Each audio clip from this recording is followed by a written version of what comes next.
When you think of marriage preparation, what comes to mind? For most people, it's the 6 months before the big wedding day. You're trying out the tux and the dress. But the Catholic Church teaches that if that's when marriage preparation is starting, it's starting way too late. That's just what's called immediate marriage preparation. There's also proximate and remote, meaning you need to be preparing for your marriage when you're in high school, even when you're in grade school. So how are you supposed to do this as a high school student getting ready for a marriage that might not take place for another 10 years? Your wedding vows and promises are that your love is going to be free, total, faithful, and fruitful. How can you practice those things now as a single person? Well, let's break them down. How do you practice a love that's free? And the freedom that I'm talking about is not free to do whatever you want. It's a freedom from internal constraints, meaning I'm not addicted to things. I'm free to love because I'm not so tied into lust that I can't even say no to my sexual temptations. Freedom also from, let's say, being addicted to relationships where I can't even stand on my own 2 feet as an independent and happy person. Because the fact is, if you can't be happily single, then you're not going to be fully happy within a relationship. I met one girl who told me, I can't break up with my boyfriend. He told me that if I ever dumped him, that he would die without me. Now, this is not a relationship, okay? That's a hostage situation. Because if he would die without you, he doesn't need a girlfriend, he needs a therapist, okay? This is a lack of authentic freedom. You need to be free to find yourself before you find your soulmate.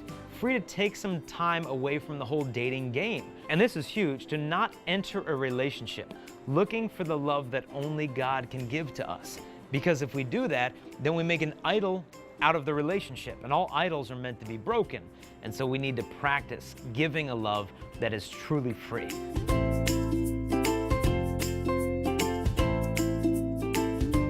Secondly, part of the vow that your love needs to be total. How to practice total love is an unconditional love.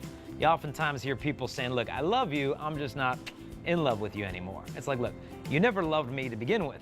You loved the feelings that you got from being around them. And we need to be able to graduate beyond the attachment of how the other person makes us feel to the attachment of loving who this person is as a person. And if we can practice doing that as a single person, we'll be more ready to love somebody totally within the sacrament of marriage.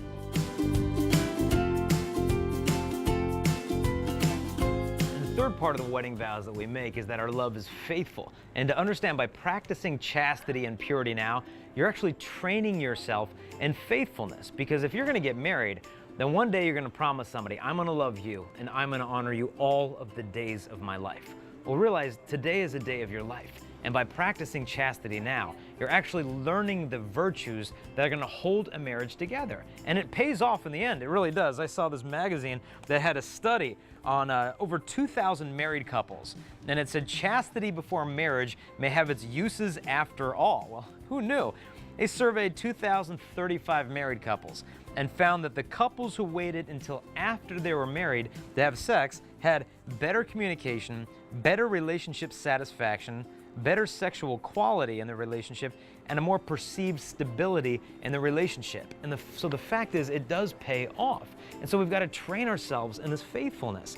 And we need to be able to stay away from those things that teach us the opposite of faithfulness. Mostly things like pornography, which basically just gets you addicted to mental adultery. Because if we can cut these things out, then we're going to realize that fidelity is not just what I do with my body. Fidelity is what I do with my heart, with my eyes, and with my entire imagination. And if I can grow in that kind of faithfulness, then I'll be well prepared for the day of my wedding.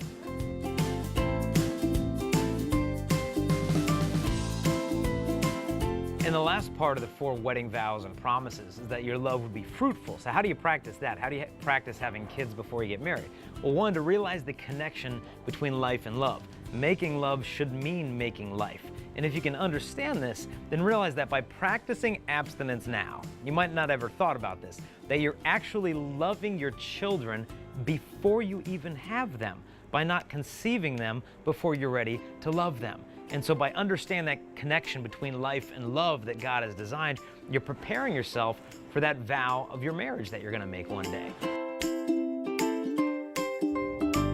So if you've taken the time as a single person now to practice a love that's free, that's total, that's faithful, and that's fruitful, you'll be well prepared for your wedding day. Because you don't get the virtues needed to hold a marriage together by getting a wedding ring on your hand.